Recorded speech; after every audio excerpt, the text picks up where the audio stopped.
ನಮಸ್ಕಾರ ಎಲ್ಲರಿಗೂ. ನಾನು doctor Somanna DN, consultant urology, sigma ಆಸ್ಪತ್ರೆ, ಮೈಸೂರಿಂದ. ಈಗ ಬೇಸಿಗೆ ಶುರು ಆಗ್ತಾ ಇದೆ, ಅದಕ್ಕೆ ಬಿಸಿಲು ಜಾಸ್ತಿ ಆಗ್ತಿದ್ದಂಗೆ ಕಿಡ್ನಿ ಸ್ಟೋನ್ಸ್ ಸಂಖ್ಯೆನೂ ಜಾಸ್ತಿ ಆಗ್ತದೆ. ಸೊ ಇವತ್ತು ನಾನು ಕಿಡ್ನಿ ಸ್ಟೋನ್ಸ್ ಬಗ್ಗೆ ಮಾತಾಡೋಕ್ಕೆ ಇಷ್ಟಪಡ್ತಾ ಇದ್ದೀನಿ.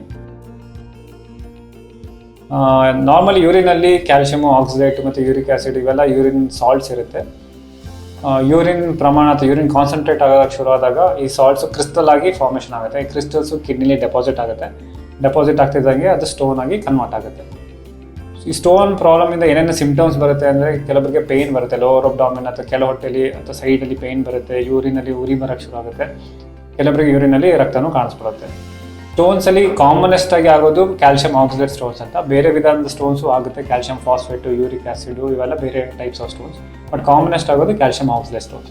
ಈ ಸ್ಟೋನ್ಸ್ ಆಗಲಿಕ್ಕೆ ಮುಖ್ಯ ಕಾರಣಗಳು ಯಾವ್ಯಾವುದಂದರೆ, ಮೇನ್ ಕಾರಣ ನೀರು ಅಥವಾ ಲಿಕ್ವಿಡ್ಸ್ನ ಕಮ್ಮಿ ಉಪಯೋಗಿಸೋದ್ರಿಂದ. ನೀರು ಕಮ್ಮಿ ಕುಡಿಯೋದ್ರಿಂದ ಯೂರಿನ್ ತುಂಬ ಕಾನ್ಸಂಟ್ರೇಟ್ ಆಗುತ್ತೆ, ಅದರಲ್ಲಿ ಕ್ಯಾಲ್ಶಿಯಂ ಈ ಸಾಲ್ಟ್ಸ್ಗಳು ಡೆಪಾಸಿಟ್ ಆಗೋಕ್ಕೆ ಶುರು ಆಗುತ್ತೆ. ಬೇರೆ ರೀಸನ್ಸ್ ಏನಂದರೆ, ತುಂಬ ನಾನ್ ವೆಜಿಟೇರಿಯನ್ ಫುಡ್ ತಿನ್ನೋದ್ರಿಂದ. ಕೆಲವೊಬ್ಬರಿಗೆ ಒಬಿಸಿಟಿ ಅಂದರೆ ಬೊಜ್ಜುತನ ಇದ್ದರೆ ಅದರಿಂದನೂ ಸ್ಟೋನ್ ಫಾರ್ಮೇಷನ್ ಆಗೋ ರಿಸ್ಕ್ ಜಾಸ್ತಿ ಆಗುತ್ತೆ.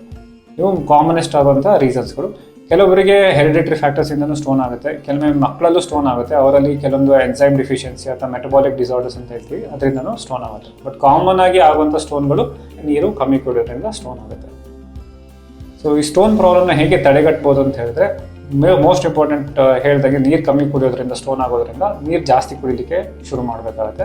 ನೀರು ಅಥವಾ ಲಿಕ್ವಿಡ್ಸು, ಜ್ಯೂಸು ಇವನ್ನೆಲ್ಲ ಪರ್ಟಿಕ್ಯುಲರ್ಲಿ ಜಾಸ್ತಿ ಸೆಕೆ ಇರೋ ಟೈಮಲ್ಲಿ ಜಾಸ್ತಿ ಉಪಯೋಗಿಸ್ಬೇಕು. ನಾರ್ಮಲಿ ಒಂದು ದಿನಕ್ಕೆ 2 ಲೀಟರ್ ಯೂರಿನ್ ಮಾಡಿದ್ರೆ ಸ್ಟೋನ್ ಆಗೋದು ತುಂಬ ವಿರಳ ಅಂತ ಹೇಳ್ತಾರೆ. ಸೊ ನೀರು ಕುಡಿಯೋದನ್ನ ಜಾಸ್ತಿ ಮಾಡಬೇಕಾಗುತ್ತೆ. ಆ್ಯಂಡ್ ನಾನ್ ವೆಜ್ ಫುಡ್ನ ಸ್ವಲ್ಪ ಕಮ್ಮಿ ಮಾಡಬೇಕು. ಉಪ್ಪು ಸೇವಿಸೋದನ್ನ ಸ್ವಲ್ಪ ಕಮ್ಮಿ ಮಾಡಬೇಕು. ಬಾಡಿ ವೇಟ್ ತೂಕನ ಮೇಂಟೈನ್ ಮಾಡ್ಕೋಬೇಕು. ಸೊ ರೆಗ್ಯುಲರ್ ಎಕ್ಸಸೈಸ್ ಮಾಡಬೇಕು. ಸೊ ಬೇಸಿಕಲಿ ಹೇಳಬೇಕಂದ್ರೆ ಒಂದು ಬ್ಯಾಲೆನ್ಸ್ ಡಯಟ್ ತೊಗೋಬೇಕು, ನೀರು ಜಾಸ್ತಿ ಕುಡಿಬೇಕು ಆ್ಯಂಡ್ ರೆಗ್ಯುಲರ್ ಎಕ್ಸಸೈಸ್ ಮಾಡಬೇಕು. ಇದರಿಂದ ಸ್ಟೋನ್ ಫಾರ್ಮೇಷನ್ನ ನಾವು ಅವಾಯ್ಡ್ ಮಾಡ್ಬೋದು, ಪ್ರಿವೆಂಟ್ ಮಾಡ್ಬೋದು. ಈಗ ಒಂದ್ಸಲ ಸ್ಟೋನ್ ಆದಮೇಲೆ ಅದಕ್ಕೆ ಯಾವ ಥರ ಟ್ರೀಟ್ಮೆಂಟ್ ಮಾಡಬೇಕು ಅಂತ ಹೇಳಿದ್ರೆ, ತುಂಬ ಸಣ್ಣ ಸ್ಟೋನ್ಸ್ ಇದ್ದರೆ, ಸಣ್ಣ ಸ್ಟೋನ್ಸ್ ಅಂದರೆ 4 mm, 5 mm ಅಪ್ ಟು ಅಥವಾ 6 mm ಸ್ಟೋನ್ಸ್ ಇದ್ದರೆ, ಯೂಶ್ವಲಿ ನೀರು ಚೆನ್ನಾಗಿ ಕುಡಿದು ಅಥವಾ ಅದಕ್ಕೆ ಸ್ವಲ್ಪ ಮೆಡಿಸಿನ್ಸ್ ತೊಗೊಂಡು ಅದನ್ನ ಫ್ಲಶ್ ಮಾಡಲಿಕ್ಕೆ ಪ್ರಯತ್ನ ಮಾಡ್ಬೋದು. ಬಟ್ ಕೆಲವರಿಗೆ ಸ್ಟೋನ್ಸು ದೊಡ್ಡದಾಗಿ ಅದು ಬಂದು ಮೂತ್ರ ನಳಿಕೆಯಲ್ಲಿ ಸಿಕ್ಕಾಕೊಂಡು ನೋವು ಮಾಡೋಕ್ಕೆ ಶುರು ಮಾಡುತ್ತೆ.